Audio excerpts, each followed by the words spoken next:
안녕하세요. 강인선 배성규의 모닝라이브 강인선입니다. 안녕하세요. 배성규입니다.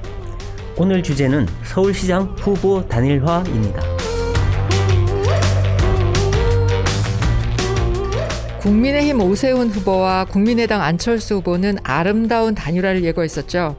근데 요즘 돌아가는 것을 보니 역시 단일화는 어려울 수밖에 없나 봅니다.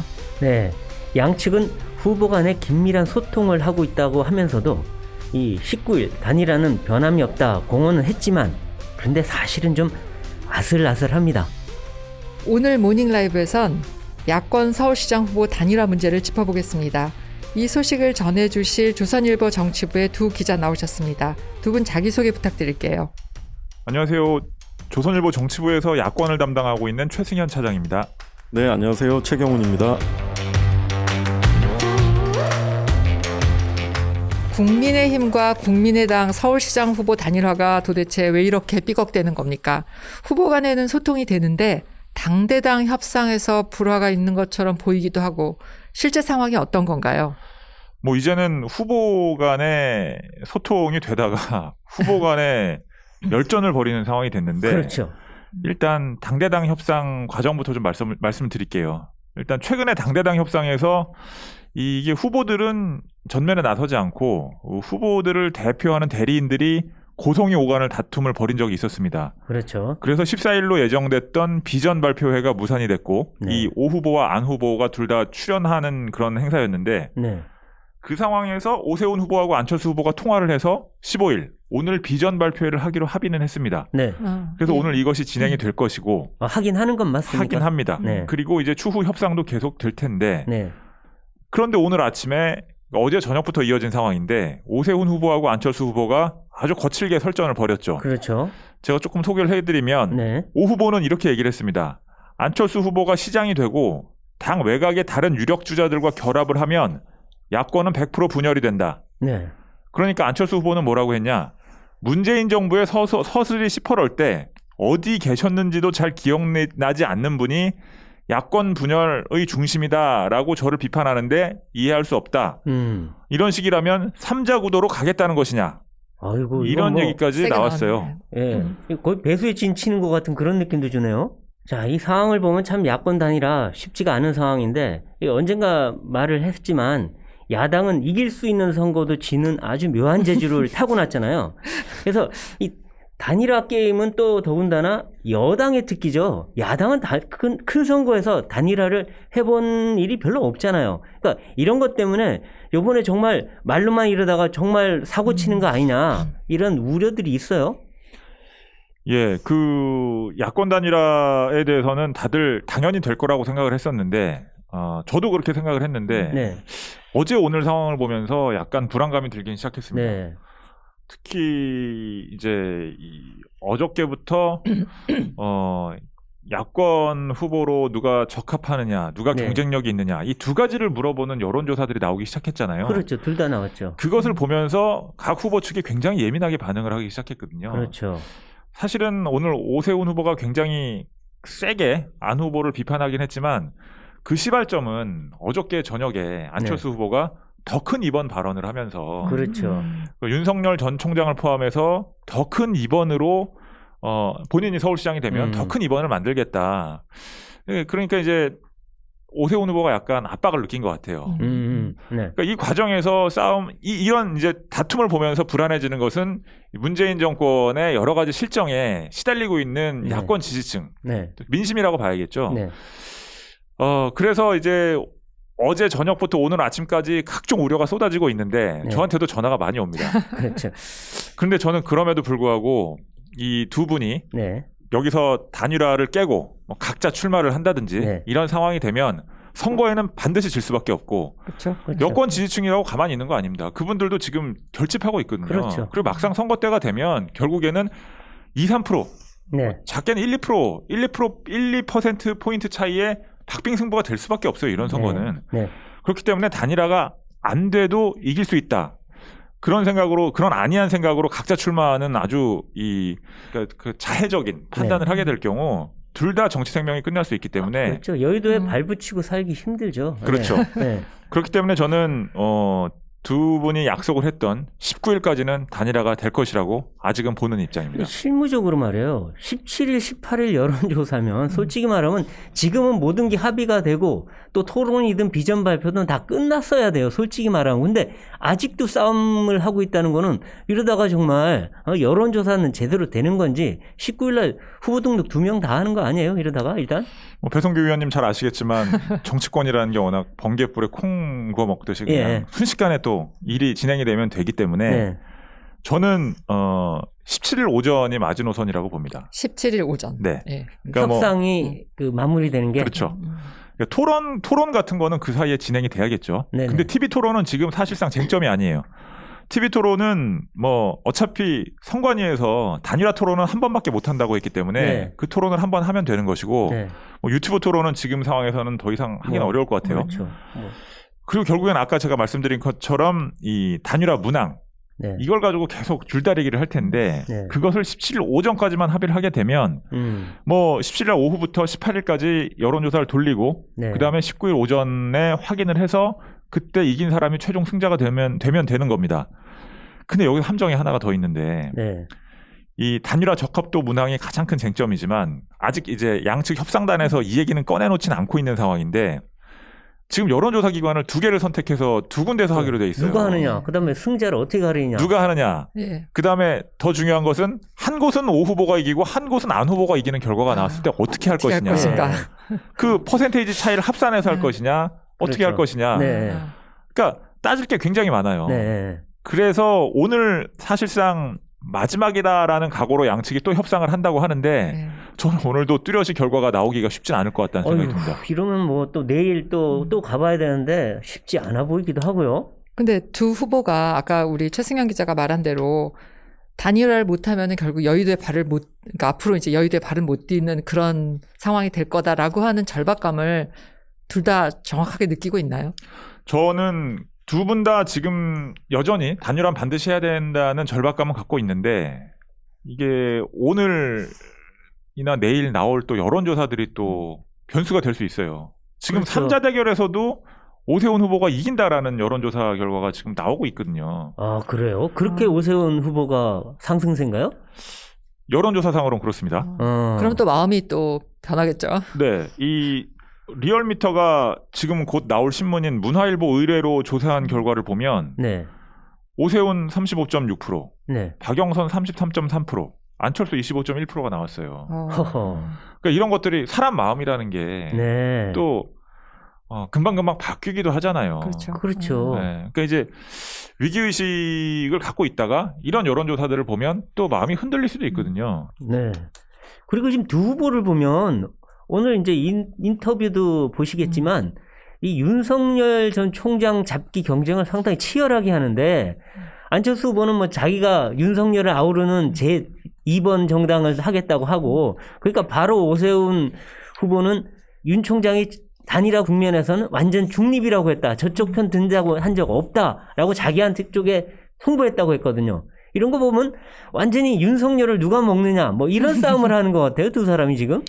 근데 그게 사실은 그 그러니까 윤 전 총장은 제가 봤을 때 이기는 네. 편 우리 편입니다. 그렇겠죠. 당연하죠. 네, 당연한 거예요. 네네. 그러니까 지금 오세훈 후보와 안철수 후보 중에 누가 윤 전 총장하고 가깝냐? 네. 이건 아무런 의미가 없어요. 그렇죠. 누가 단일화 후보가 돼서 선거에서 이기느냐?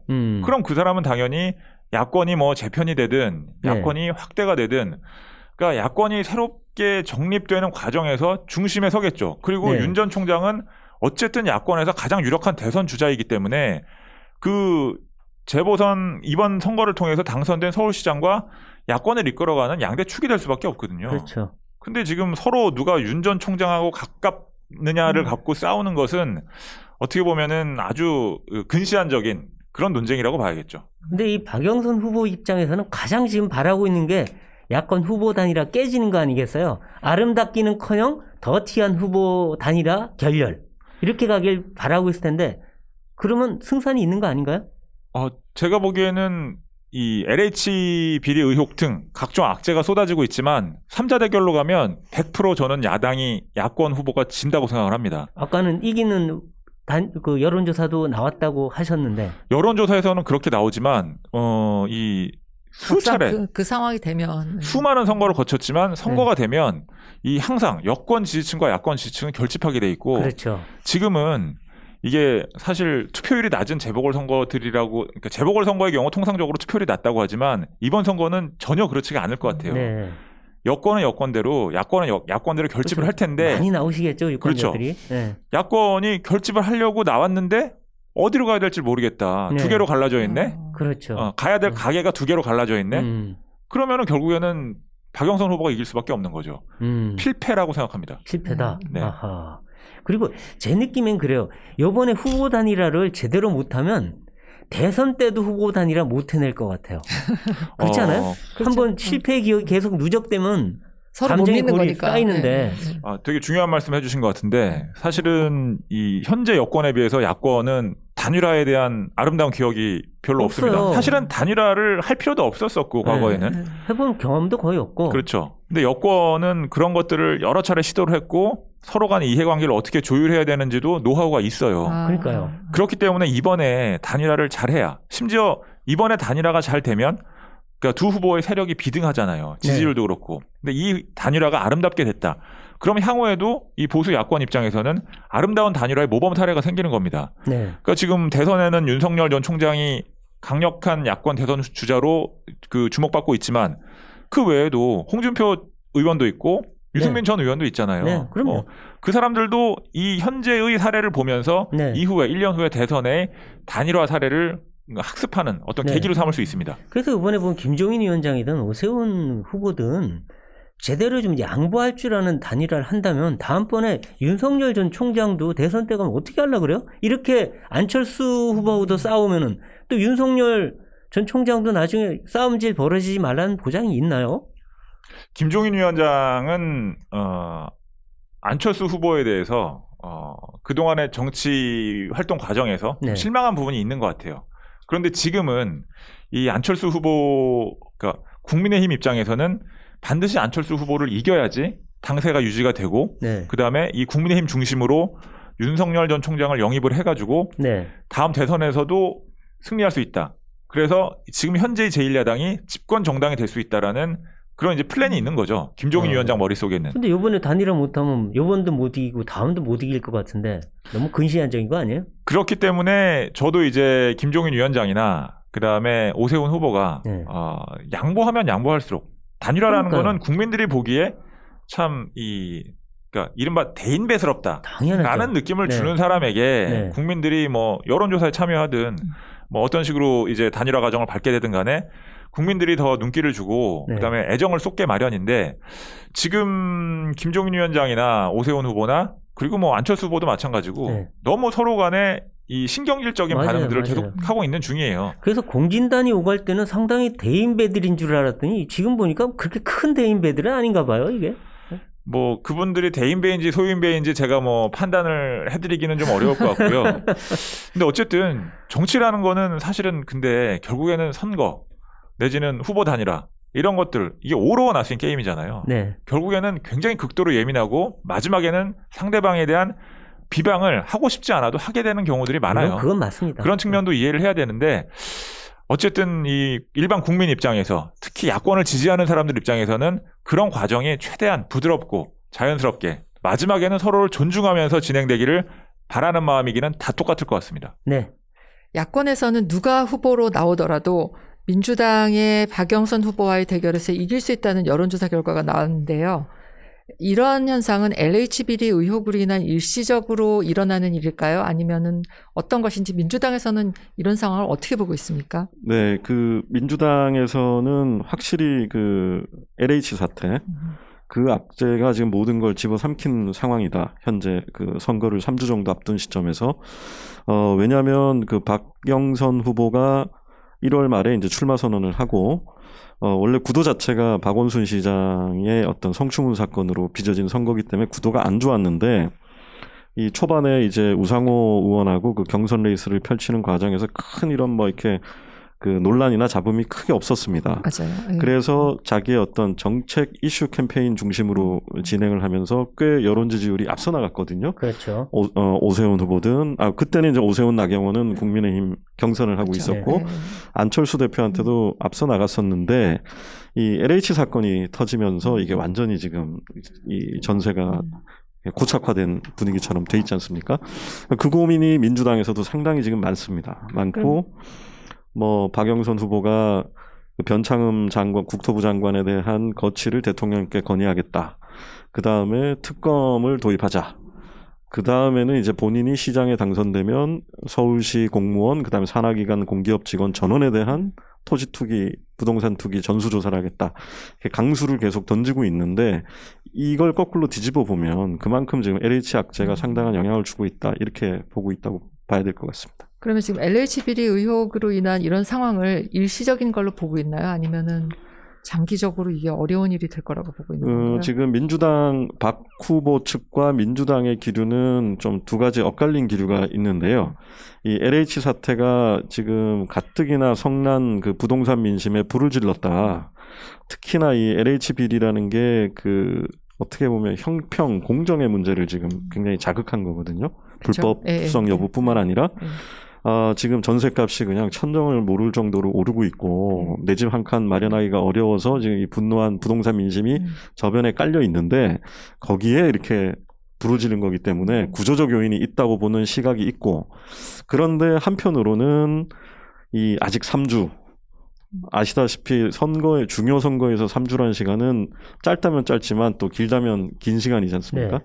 그래서 민주당은 이 국면을 최단시간 안에 어느 정도 뭐 완전한 해결책은 아니지만 여러 가지 수습 방안을 내놓고 있지 않습니까? 요게 어느 정도 국면이 좀 꺾이면 네. 그러면 이제 박영선 후보의 어떤 그 후보 경쟁력이라든지 정책 이슈라든지 이런 것들이 부각이 되면서 해볼 만한 싸움으로 갈 수 있다. 이렇게 보고 있습니다. 그리고 지금 그 2016년 총선 이후에 전국 단위 선거를 4연승을 했지 않습니까? 그렇죠. 민주당이. 그래서 지금 승리의 기억이 있기 때문에 민주당에서는 실제 작년 총선도 조국 사태, 코로나 네. 원래 이 한 달 전까지만 해도 아까 저 안철수 대표도 말씀을 하셨지만 상당히 그 이 현 야권에 좀 유리한 구도로 치러지지 않겠냐는 전망이 있었지만 그게 확 뒤집혔잖아요. 네. 보고 근데 있습니다. 두 후보 중에 네. 오세훈, 안철수 두 후보 중에 누구를 더 선호해요? 누가 더 쉽다? 그 박영선 후보는 그동안 전략적으로라도 네. 전략적인 측면도 저는 있다고 보는데 네. 그동안 안철수, 오세훈, 안철수 누가 더 유리하냐라는 숱한 질문을 인터뷰 과정에서 받게 됐을 텐데 네. 저희도 그런 질문을 했는데 네. 답을 안 하고 있습니다. 네. 이건 저는 어떻게 봤냐면 이 야권 후보 단일화라는 게 이번 선거에서는 굉장히 지금 관심을 받고 있지 않습니까? 네. 그 프레임에 본인이 굳이 그 말려들지 않겠다 물론 그렇죠. 이런 네. 전략이 있었는데 정치인의 의중은 말이 없을 땐 행동을 보면 되지 않습니까? 그렇죠. 그 최근 박영선 캠프나 민주당 쪽에서 누구를 집중적으로 때리고 있는지를 보시면 아하. 짐작해 볼 수 있는데 오세훈 후보에 좀 공격을 집중하고 땅 있습니다. 문제니 뭐 계속 공격을 하고 네네. 있더라고요. 네.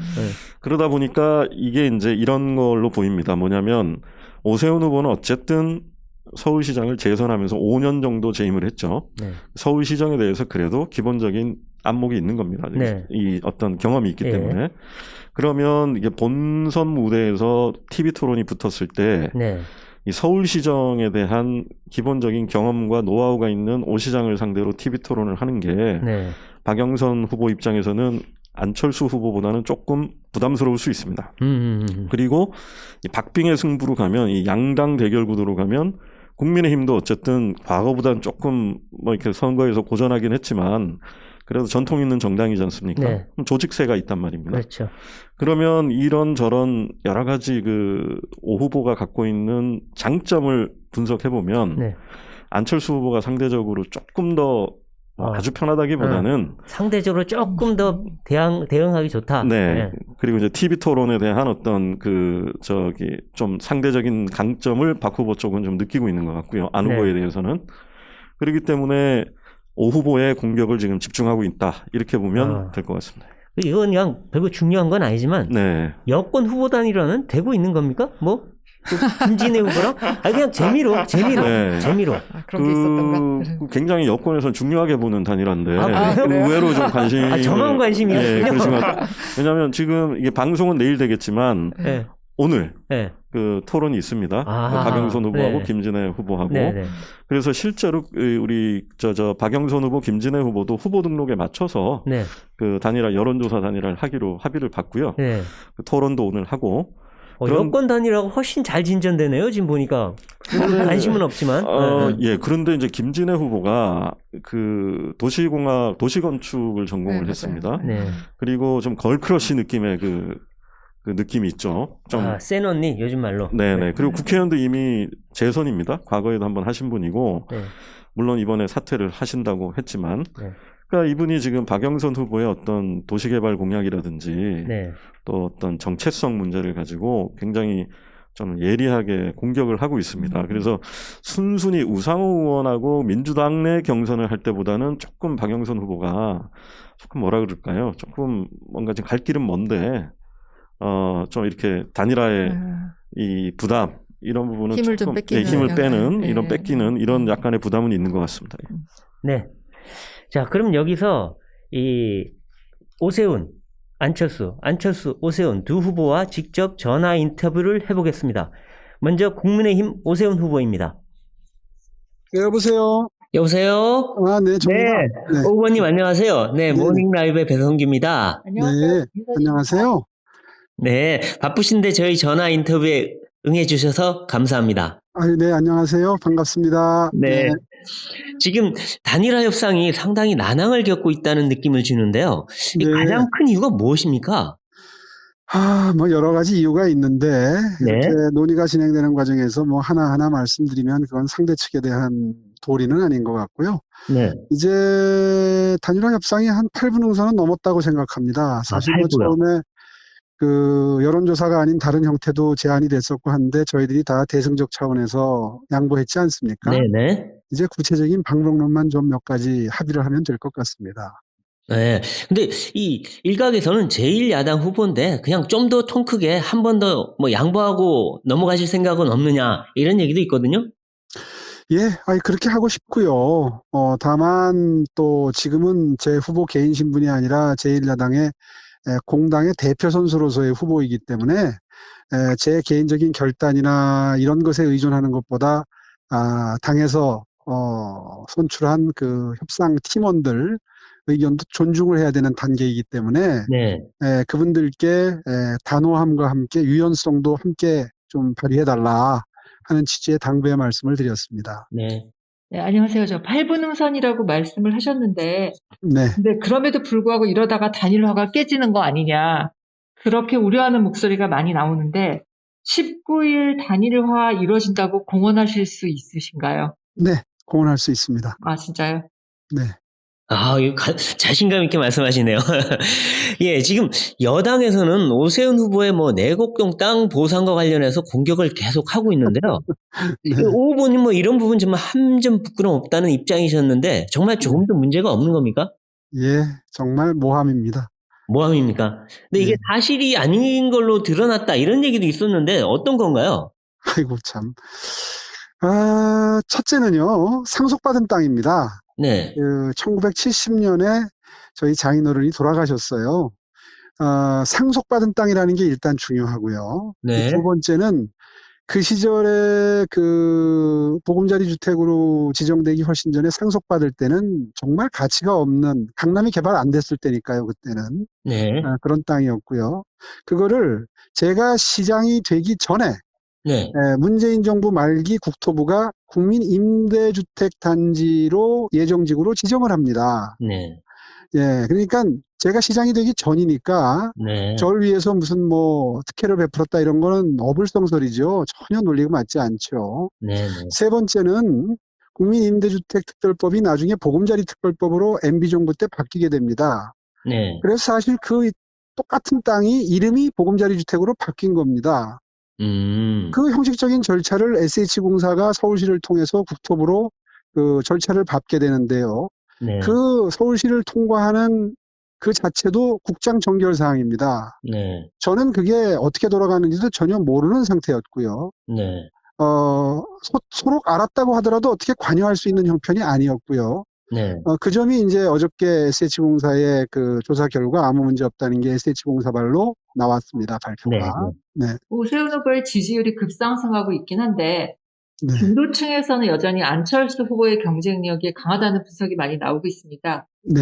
지금 오 후보가 야권의 단일 후보가 되어야 되는 이유가 무엇인지 청취자들에게 한마디로 설명을 해주신다면 어떻게 될까요? 예, 제가 어제부터 입장을 분명히 하기 시작했는데요. 사실 어제 오후에 안철수 후보께서 본인이 후보가 돼야 될 이유에 대해서 다소 저에게 공격적인 표현을 쓰시면서 입장문을 발표를 하셨어요. 네. 요지는 이겁니다. 네. 어저께 안철수 후보의 주장은 본인이 서울시장이 돼야 지금 뭐 윤석열 전 검찰총장께서 본인과 결합할 수 있고 그렇게 되기를 네. 희망한다. 그렇게 돼야 내년 대선에 이길 수 있다. 이제 이런 요지입니다. 네. 그런데 제가 보기에 네. 그건 좀 두 가지 관점에서 동의할 수 없습니다. 첫째는 윤석열 전 검찰총장이 입장을 표명한 적이 전혀 없지요. 네. 네. 다시 말해서 짝사랑입니다. 일방적인 이야기를 하신 거고요. 네. 네. 저희 캠프 쪽에 전달된 바에 의하면 간접적인 형태지만 네. 윤석열 전 검찰총장은 단일화 이전까지는 전혀 이 문제에 개입할 의도가 없다. 없다. 계획이 중립이다. 없다. 네. 예, 이런 의사를 밝혀오셨거든요. 네. 네. 예, 그런데 혼자서 지금 그거를 선거에 활용하고 계시는 거죠. 그 점에서 동의할 수 없고요. 네. 두 번째는 네. 만약에 그런 일이 뭐 없었으면 좋겠지만 네. 안철수 후보로 단일화가 돼서 승리를 하셔서 서울시장이 돼서 거기에 윤석열 전 검찰총장이 결합을 하게 되면 네. 내년 대선은 완전히 야권 후보 분열 상태로 가게 됩니다. 네. 왜냐하면 국민의힘은 지금 의석수가 100석 이상 되는 제1야당인데 그 국민의힘이 그렇다고 해서 전부 그쪽으로 옮겨갈 일은 없지 않습니까? 네. 그렇게 되면 어차피 국민의힘이 남아있게 되고 안철수 후보가 말씀하신 대로 윤석열 후보가 그 당의 대통령 후보가 된다면 또 야권 단일화를 위해서 정말 험난한 네. 매우 우려스러운 네. 그런 국면으로 가게 될 것이고 네. 지난 대선에서도 우리 야권 표가 분할되는 바람에 분열되는 바람에 지지 않았습니까? 네. 지난 서울시장 선거도 마찬가지였고요. 네. 그런 상태가 또 재현된다면 그게 과연 보수층이 야권이 문재인 정권에 분노하는 국민들이 바라는 상황일까에 대해서 제가 지적을 한 겁니다. 그렇군요. 그런데 그 정도를 가지고 뭐 단일화의 의지가 있느냐 없느냐 이렇게 오늘 아침에 말씀하시는데 그거는 도리가 아니죠. 네. 본인도 본인이 후보가 돼야 되는 이유를 밝히시는 것처럼 네. 저도 제가 왜 그 야권 분열을 막을 수 있는 후보인지를 밝히고 판단은 국민 여러분께 들어보는 것이 논리적으로 맞지요. 네네. 그러면 오 후보님이 그 야권의 단일 후보가 되어야 하는 이유는 간단하게 정리하면은 야권의 분열을 막기 위해서라는 식으로 정리하면 될까요? 그렇습니다. 그래서 제가 출마할 때도 많은 정치 전문가들이 저를 비웃었습니다. 열흘 동안 기다리면서 안철수 후보가 들어오시면 저는 출마하지 않겠다 하는 입장을 밝히고 열흘을 기다리지 않았습니까? 네. 그렇게 안철수 후보가 우리 당으로만 들어오시면 야권의 분열을 막으면서 원천봉쇄하면서 이번 서울시장 선거를 분열 없는 상태로 할 수 있는 가장 좋은 방법이다. 네. 그런 취지에서 그런 제안을 하고 정말 많은 정치적인 비난과 뭐 흐리멍텅하다, 결기가 없다, 무슨 정치를 이렇게 하냐 소리를 들어가면서 열흘을 기다렸지 않습니까? 네. 그런데 단일화의 의지가 본인이 더 강하시다 이렇게 말씀하시는 건 저로서는 동의할 수 없고요. 네. 저는 정말 시작할 때부터 도리를 다했다고 자부합니다. 네, 알겠습니다. 오 후보님 말씀 잘 들었습니다. 그래서 뭐 바쁘실 텐데 오늘도 또 좋은 하루 보내시기 바랍니다. 예, 감사합니다. 고맙습니다. 네, 감사합니다. 이번엔 국민의당 안철수 후보 얘기를 들어보겠습니다. 여보세요? 여보세요? 네. 네, 안 후보님 안녕하세요. 네, 안녕하셨습니까? 네, 모닝 라이브의 배성규입니다. 안녕하세요. 네. 안녕하세요. 잘 듣고 가인산입니다. 네. 너무 재밌게 그렇게 잘 하시던데요. 아이고, 감사합니다. 아이고, 칭찬을 드리니까 힘이 나네요. 네. 네, 직업을 방송인으로 바꾸셨나 했습니다. 예. 바쁘신데 이게 전화 인터뷰에 응해 주셔서 감사합니다. 기회 주셔서 제가 감사하죠. 네네. 지금 이제 단일화 협상이 난항을 겪고 있는데 이 가장 네. 큰 이유가 뭔가요, 도대체? 우선 저는 모든 그 정권을 다 위임을 했습니다. 네. 그리고 또 그 어떤 조건 뭐 좀 불합리하더라도 가능하면 다 수용하라고 그렇게 네. 이야기를 했습니다. 네. 그런데 사실 제가 오세훈 후보하고 1대1로 서로 이야기를 나눌 때 네. 합의가 참 잘 됐습니다. 네, 그랬죠. 그래서 모든 거 거의 다 합의하고 여론조사 문항만 남았었어요. 네네. 그래서 제가 저희 팀한테 네. 지금 이렇게 됐으니까 네. 여론조사 문항 할 때 그럴 때 대범하게 뭐 웬만하면 다 이렇게 수용하면서 통 크게 가자. 네. 제가 그렇게 하고 뭐 저 도중에 저한테 물어볼 필요가 없고 정권을 위임했으니까 그냥 거기서 판단해서 결정되면 저는 따르겠다 그랬습니다. 아, 그랬군요. 근데 네, 지금 근데 문제가 네. 어떻게 생겼냐면 아, 예. 국민의힘에서 오신 분들이 후보 간 합의를 인정하지 못하겠다는 데서 시작이 된 겁니다. 아, 그랬나요? 아하. 예. 그리고 또 보니까 국민의힘에서 오신 세 분이 각자가 후보 그리고 비대위원장 그리고 당의 입장을 이렇게 대표해서 오신 분들이다 보니까 네. 서로 생각이 다른 겁니다. 네네. 그래서 저희가 뭐 어떤 제안을 했는데 네. 한 분은 좋다고 하는데 다른 분들은 반대하면서 본인들끼리 싸우는 일도 벌어지고 그랬다고 들었습니다. 아, 그렇군요. 그러니까 실무적인 협상 과정에서 문제가 생겼다는 건데요. 근데 지금 그럼 가장 큰 문제는 뭐 토론회나 뭐 비전 발표 이런 게 아니라 여론조사 문구인 겁니까? 무엇이 가장 큰 아닙니다. 문제입니까? 거기까지 못 갔습니다. 사실은 네. 저도 이해는 안 되는 것이 네. 후보 간에 다 합의했으니까 여론조사 협상일 줄 알고 저희가 갔는데 네. 처음부터 다다시 협상을 해야 된다고 하면서 이렇게 늦어졌습니다. 아, 그렇군요. 근데 예, 그랬습니다. 심지어 연기가 돼서 오늘 하기는 합니다만 그 비전 발표에 그 뭐 시간이나 형식이나 뭐 이런 것까지도 다 거기에 무슨 이견을 제기를 하고 해서 이렇게 된 겁니다. 네. 그런데 안 후보께서 윤석열 전 총장 영입 카드를 꺼냈습니다. 윤 전 총장이 사실 당장 안 후보를 지지할 수 있는 상황은 아닌 것 같은데 윤 전 총장하고 사전에 교감 같은 게 있으셨던 건가요?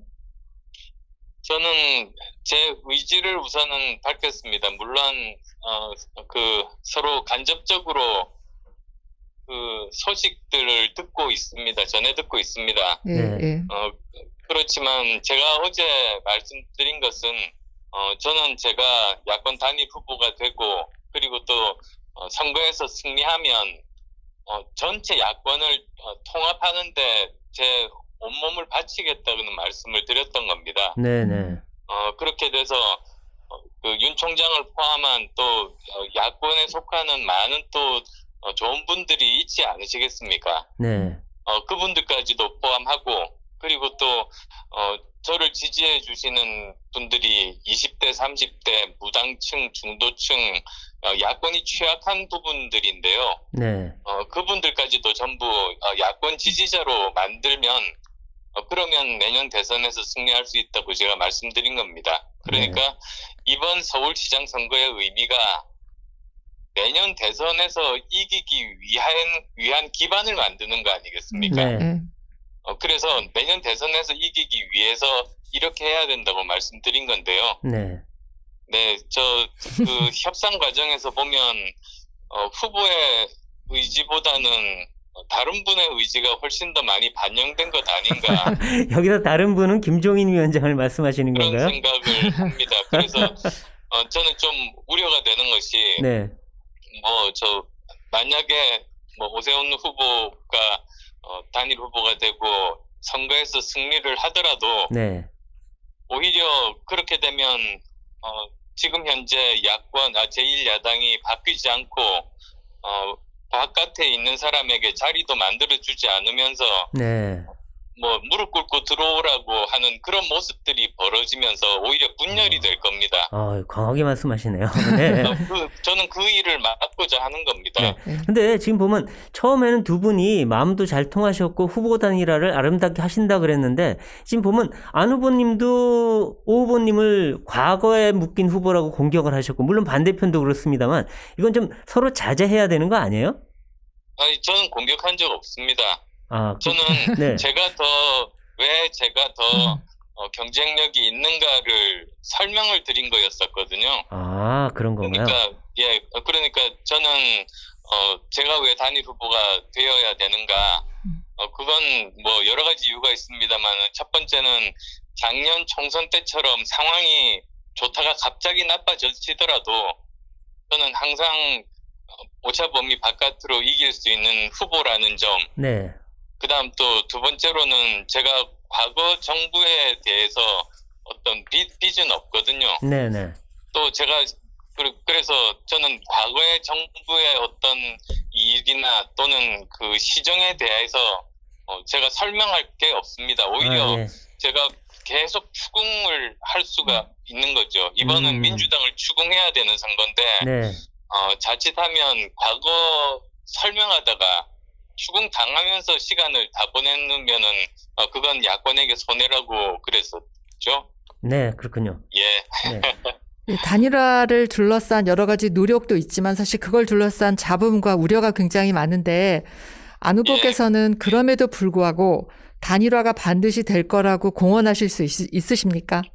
네, 저는 단일화 의지는 누구보다도 굳습니다. 그건 아주 오랜 기간 동안 제가 이야기했고 지금까지 여러 가지 좀 난관들도 제가 풀어가면서 여기까지 왔기 때문에 그건 확실하게 모든 분들이 다 아실 거라고 생각합니다. 사실 처음에 대선 출마 포기하고 이번 서울시장 선거에 출마하겠다고 한 것부터가 사실 자기 희생 아니었겠습니까? 네. 그래서 저는 뭐 여러 가지 난관은 있을 수는 있지만 어떻게든 풀려고 지금 계속 노력하고 있는 중입니다. 네, 후보님 말씀 감사합니다. 네, 네, 고맙습니다. 네, 감사합니다. 네, 감사합니다. 네. 네. 지금까지 저희가 안철수, 오세훈 두 후보의 인터뷰를 들어봤습니다. 최근 LH발 투기 의혹으로 여당에 대한 반감이 커진 상황에서 오세훈 후보의 땅 투기 의혹이 불거진 게 또 심한 악재가 될 거다 뭐 그런 얘기도 있는데 어떻게 보십니까? 별다른 여론은 관심이 없는 것 같습니다. 그래요? 네. 지금 현재 논란은 사실 부동산 투기를 죄악시하던 문재인 정권에서 관주도에 부동산 투기가 이루어졌다. 이게 핵심인데, 지금 오세훈 후보 같은 경우에는 이제 더불어민주당에서 제기한 의혹이 오세훈 후보가 서울시장이었던 2009년에 내곡동의 보금자리주택 지구가 지정되는데 가족과 처가가 갖고 있던 땅이 편입이 되면서 36억 5천만 원을 받았다. 뭐 이 얘기잖아요. 네. 근데 이제 이 지정의 주체가 국토해양부였고 그 당시 오세훈 후보가 시장이었긴 했지만 이제 지정의 주체가 서울시가 아니었다라는 점을 오세훈 후보는 설명을 했고 그다음에 이 땅 자체가 1970년 4월 장인의 사망으로 상속된 땅이라는 겁니다. 그래서 뭐 투기나 뭐 이런 것으로 문제가 될 여지는 없고 그다음에 결국에는 이 땅이 지정되는 과정에서 오세훈 후보가 당시 시장으로서 어떤 영향을 미쳤느냐 이 얘기를 민주당은 하고 있는 것인데 뭐 오 후보도 그렇지 않다고 얘기를 하고 이 지정의 주체도 이 당시 정부였기 때문에 뭐 대중들은 사실은 이에 대해서는 별로 관심이 없습니다. 그럼 이제 안철수 후보에게도 잠깐 하고 넘어가야 되는데 당세가 국민의힘에 비하면 너무 약하잖아요. 그래서 만약에 안 후보로 단일화가 된다면 제1야당의 당원이나 지지자들이 안철수 후보를 찍기 위해서 열정을 보여줄까요? 저는 이것은 뭐 어느 당 소속이냐 이번 선거는 야권 지지층 입장에서는 어느 당 소속이냐를 후보가 어느 당 소속이냐를 따지는 선거가 아니라고 생각을 합니다. 그러니까 안철수 후보가 되든 오세훈 후보가 되든 문재인 정권의 실정에 분노한 야권 지지층의 민심은 하나로 쏠릴 수밖에 없고요. 그런 점에서 예. 당세는 분명히 약하지만 안 후보가 또 어저께 더 큰 입원 뭐 이런 걸 언급하면서 네. 일종의 제3지대 이런 부분에 대한 우려를 나름대로는 불식시키려고 그런 메시지를 던진 것으로 보이는데 어쨌든 2번하고 합친다. 네, 그렇죠. 네. 그래서 이제 야권 통합에 나설 것이라는 메시지를 강하게 던졌기 때문에 그리고 뭐 국민의힘 내부에서도 이 오세훈 후보를 지원하는 사람들이 훨씬 많지만 네. 또 안철수 후보를 간접적으로 내지는 네. 심정적으로 지원하는 사람들도 있어요. 네.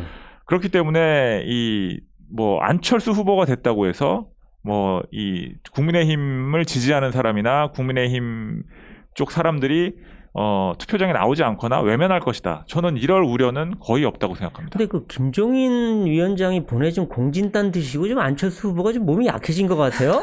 뭔가 여론조사 보면 약간 추세가 약간 꺾이는 듯한 느낌이 드는데 뭐 어떤 겁니까? 공진단의 효과가. 공진단은 김종인 위원장 내외가 네. 뭐 실제로 이 안 후보가 좀 힘을 냈으면 좋겠다라는 네. 차원에서 보낸 게 맞고요. 네. 그다음에 안 후보의 지지율이 떨어지는 것은 아무래도 이 오세훈 후보가 이 얘기는 좀 말씀드리고 싶은 게 오세훈 후보가 이번에 국민의힘 후보 단일 후보가 된 것은 이변인 측면이 있었잖아요. 아, 그렇죠. 나경원 후보의 승리를 예상하는 의견들이 많았는데 이변의 승리를 했단 그렇죠. 말이에요. 이변의 승리를 하면 많이 올라가죠. 그렇죠. 네. 컨벤션 효과에 대해서 더해서 언더독이 이겼다. 뭐 이런 것들이 작용을 했기 때문에 오세훈 후보에 비해서 상대적으로 안철수 후보는 정체 내지는 약간 떨어지는 추세를 보이고 있는 것 같습니다. 근데 오세훈 후보는 사실 뭐 서울시장 경력 있는 게 아까도 말씀하셨듯이 좋은 점이기도 한데 근데 본인이 때려치고 나온 건데 솔직히 말하면 또 들어갔다. 이거 공격하면 좀 포인트가 될까요? 그 점이 민주당의 오세훈 후보 공략 포인트가 될 거고요. 오늘 오전 그 민주당 지도부 회의에서 어떤 얘기가 나왔냐면 오세훈 후보와 그 안철수 대표에 대해서 민주당의 어떤 전략적 전술을 일단을 엿볼 수 있는 그 발언이 있었는데 오세훈 후보는 식상함, 안철수 후보는 애매함. 네. 요게 이제 아마 선거 본격적인 캠페인이 시작되면 공격이 될 것 같습니다. 네. 무슨 말씀이냐면 그 오세훈 후보는 2011년에 시장 재임 중에 그 무상급식 주민투표가 무산되면서 시장직을 던졌잖아요. 네. 그럼 본인이 스스로 던졌단 말입니다. 네. 그리고 그 이후에 어떤 몇 차례 총선에서도 계속 그 고배를 마셨죠. 그러면 이제 민주당 입장에서는 당신은 스스로 시장을 던지고 주민 신임을 여전히 받지 못했다. 또 하나는 시대 흐름을 당신은 잘못 읽었다. 왜냐하면 지금 사실 초등학교 뭐 학생들 무상급식 거의 큰 이론의 여지가 없이 그렇죠. 보편화되어 있지 이제는 뭐 않습니까? 보편화됐죠. 그런데 당신은 그때 시장직까지 걸고 지금 시장을 던졌었는데 어떻게 어떤 시민들의 심판을 다시 받겠다는 거냐 이런 흘러간 후보, 식상한 후보 이런 점을 집중적으로 이제 공격할 걸로 보입니다. 네. 근데 저는 조금 생각이 다른데 이 무상급식 문제로 시장직을 물러난 부분이 그동안 너무 많은 공격을 받았어요. 오세훈 네. 후보도 여러 차례 사과를 했고 그렇죠. 그렇기 때문에 이 문제가 시장 본선에서 만약에 네. 오세훈 후보가 이 단일 후보가 된다면 본선에서 또다시 큰 이슈가 될 가능성은 저는 낮다고 생각을 하고 네. 무상급식 문제로 시장직을 물러난 것은 그 이후에 야권이 서울시장을 박원순 시장이 10년을 계속 하게 되고 이후에 또 그러니까 민주당이 집권을 하게 되는 그 빌미를 제공했다는 차원에서 현재 야권 지지층들의 비판을 받았던 지점이잖아요. 네. 네. 근데 그 논란을 딛고 어쨌든 국민의힘의 후보로 확정이 됐잖아요. 네. 그렇기 때문에 이 논란은 이미 오세훈 후보가 딛고 넘어섰다고 봐야 된다는 측면이 있습니다. 이미 흘러간 과거다. 네. 네. 우리 오늘 이 자리 끝내기 전에 하나 우리 또 투표 한번 해보죠. 자, 야권 후보 단일화 된다 안 된다. 자, 최승현 차장. 저는 된다고 생각합니다. 다만 제가 19일까지 될 것이다 라고 지금 계속 말씀을 드리고 있는데 네. 거기에는 약간 제 희망사항이 반영된 측면이 있고 19일을 넘길 가능성도 조금 있어 보입니다. 요즘은. 아름답진 않아도 좀 더티하게라도 되긴 될 것 같다. 19일을 넘길 경우에는 투표 용지에 후보 이름이 인쇄되기 전까지가 또 데드라인으로 그렇죠, 통하는데 그때까지는 또 며칠간의 시간이 있단 말이에요. 네네. 근데 이미 그렇게 넘어가면 야권 지지층의 실망이 엄청 커질 텐데. 그렇죠. 그 19일 데드라인, 자기들끼리 설정해놓은 데드라인을 넘길 가능성도 미약하게나마 이제는 생각해야 될 때가 온 게 아닌가. 라는 느낌입니다. 우리 최경훈 차장. 저는 뭐 이렇게 지금 민주당을 주로 취재하고 있어서 네. 좀 3자 입장에서 바라본다면 네. 그 하지 않고 이길 수 있나요? 민주당 박영선 후보를? 그러니까 된다 안 된다 된다, 안 부분은 된다. 일단 예, 가능성. 그러니까 이기겠다는 그 의지가 그 야권 인사들한테 확고하다면 될 네. 것이고, 네. 뭐 각자 한번 해보자라고 해서 그 결과를 보자라는 생각이 강하면 네. 각자 끝까지 완주할 텐데, 네. 저는 이번 선거는 네. 아까 최승현 차장도 말씀하셨지만 그 단일화를 하지 않으면 정치 생명을 계속 이어가기 어려울 정도의 그 야권 지지층의 압박이 두 후보한테 굉장히 강하게 작용할 거다. 네. 결국은 할 거라고 저는 된다. 그럼 생각합니다. 혹시나 네. 3자 대결 구도로 갔을 때 박영선이 이긴다 아니다 어떻게 보십니까? 저는 박영선 후보가 이길 거라고 봅니다. 저는 최승현 100% 이길 거라고 생각합니다. 아하 100%더 세시네요. 왜냐면요, 그 역대 선거를 봐도 다자구도로 가서 다자구도가 되면 고정 그 R 지지층이라 그러죠. 네. 고정 지지층이 강한 후보가 이기게 돼 있습니다. 그럼 하여튼 후보 단일화가 안 되면 여당이 이기고 두 야권 후보는 대역전이 된다. 뭐 이런 시나리오로 보면 되겠군요. 맞습니다. 네. 그러니까 결국 서울시장 선거에서 패배해서 느끼는 책임보다 네. 단일화를 못한 데서 온 책임 더 큰 거 그렇겠죠. 아닌가요? 정확하게 네, 말씀해 주신 것 네, 네. 같습니다. 네, 자, 사즉 필생, 생즉 필사. 죽고자 하면 살고, 살고자 하면 죽는다. 이순신 장군이 난중일기에서 한 말입니다. 지금 야권 지지자들의 머릿속에 이 말이 맴돌지 않을까 싶은데요. 두 후보자의 선택이 궁금해집니다.